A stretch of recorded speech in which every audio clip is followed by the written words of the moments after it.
It's Monday, the 30th of May. Good morning, Europe. A very warm welcome to the programme. Let's begin by looking at our top stories. President Zelensky vows to rebuild and restore as he visits the devastated city of Kharkiv. Russia continues to gain ground in the eastern Donbass region.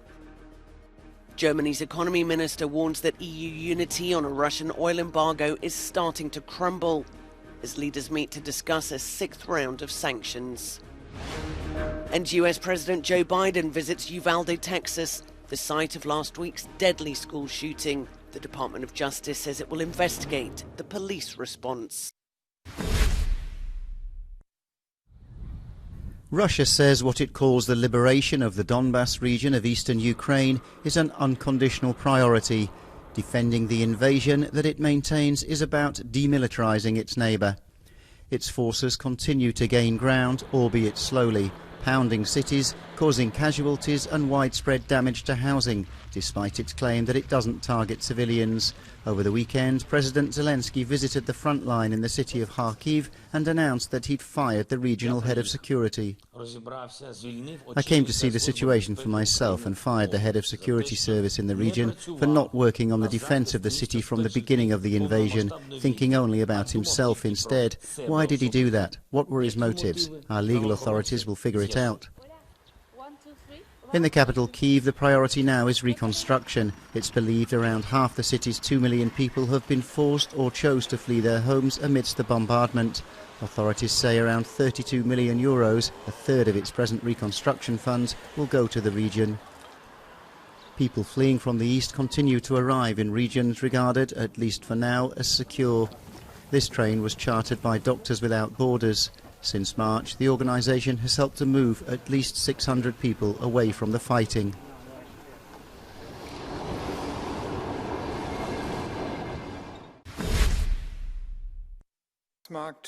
European unity on a Russian oil embargo is starting to crumble. German Economy Minister Robert Habeck has warned ahead of a two-day EU summit to discuss a new package of sanctions against Moscow. Currently, the bloc member states still haven't agreed on a Russian oil embargo. The proposal to phase out imports of crude over the next 6 months and refined oil by the end of the year was put forward by the Commission President Ursula von der Leyen weeks ago. Its fate remains uncertain. The main obstacle comes from Hungary's President Viktor Orban, whose country strongly depends on Russian oil. On Friday, European countries tried to compromise in order to win over Hungary and unblock the sanctions by proposing a deal to embargo seaborne deliveries of Russian oil, but allow deliveries by pipeline.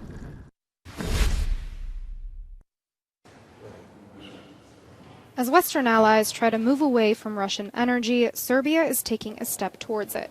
On Sunday, Serbia's president, Aleksandar Vučić, said he signed what he called an extremely favorable new 3-year gas supply contract after a phone call with Russian President Vladimir Putin. In a statement about the call, the Kremlin's press service said issues of bilateral relations, including steps to expand mutually beneficial trade and economic cooperation, were discussed in detail. It was agreed in particular that Russia would continue to supply natural gas to Serbia without interruption. Vučić has refused to explicitly condemn Russia's invasion of Ukraine, and Serbia has not joined Western sanctions against Moscow. His country is almost entirely dependent on Russian gas, and its major energy companies are under Russian majority ownership. But getting Russian gas into Serbia could be difficult if the EU shuts off supply through its member states.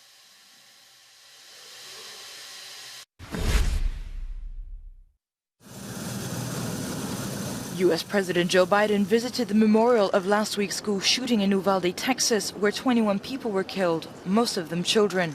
Spurred on by the massacre, the president is trying to pass what he calls common-sense gun control laws and toughen firearm regulations, especially on assault weapons. Dozens of people paid tribute to the victims on Sunday and made desperate pleas to politicians to act against the gun violence plaguing the country. I'm happy he's here. It's honored. It's honored that he's here.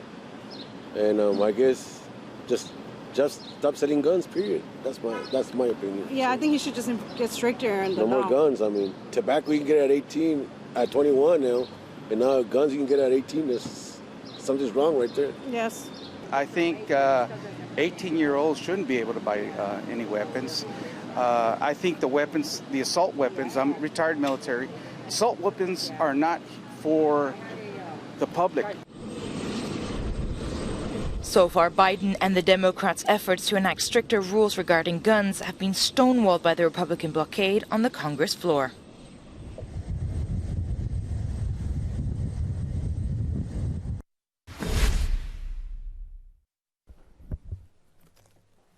The political deadlock over power sharing in Northern Ireland continues as the DUP refuses to form a new administration until action is taken regarding the Northern Irish Protocol. Euronews reporter Ken Murray has more. The Northern Ireland Parliament at Stormont outside Belfast meets for the second time in 4 weeks today in the hope and expectation of electing a Speaker, a First Minister and Deputy First Minister. However, the leader of the pro-British Democratic Unionist Party, Sir Geoffrey Donaldson, has said that this is nothing more than a stunt. He has said repeatedly since February that he will not sit in any executive unless outstanding matters on the Northern Ireland Protocol are satisfactorily addressed by London and Brussels.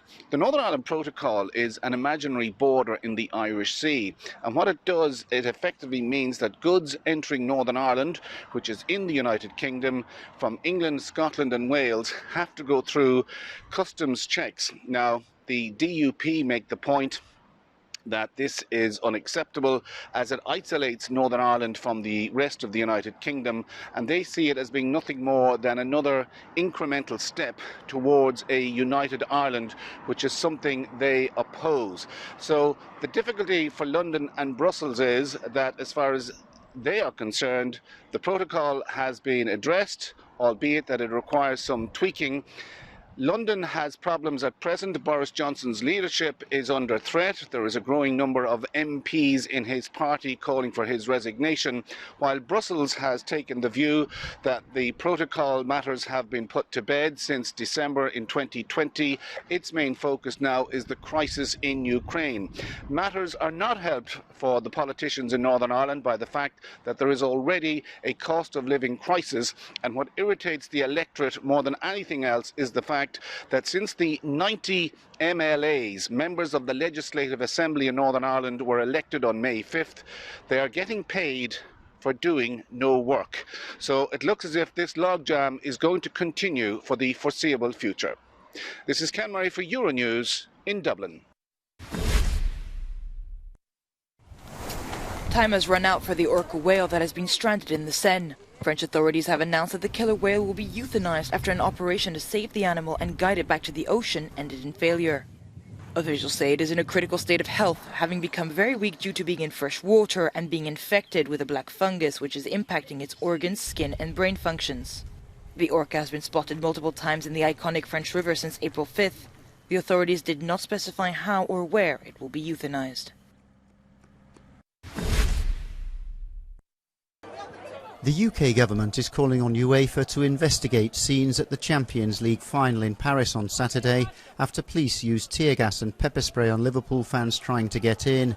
Although many turned up without tickets, those who did still found it difficult to get into the stadium. Absolutely shambolic. You know, the French, their organisation and UEFA is just horrendous. The chaos led to the kick-off being delayed for around an hour. The British government called the treatment of the fans deeply concerning. Liverpool eventually lost 1-0 to Real Madrid, but travelling back to the UK, fans were more concerned about the way it had all been handled. The losing the game doesn't matter. People could have been killed last night because of the organisation. Yes, we lost the game, it was really disappointing. When you've been caught in a crush outside a football ground, when you see little children crying because they have tear gas and pepper spray in their eyes, children being lifted out of crowds onto fences to get them out. You can't go in and enjoy a game, the result doesn't matter. It was a sad end to a great season for Liverpool. You're watching Good Morning Europe. Time for us to take a break on the programme. We'll be back with more news and analysis in a moment.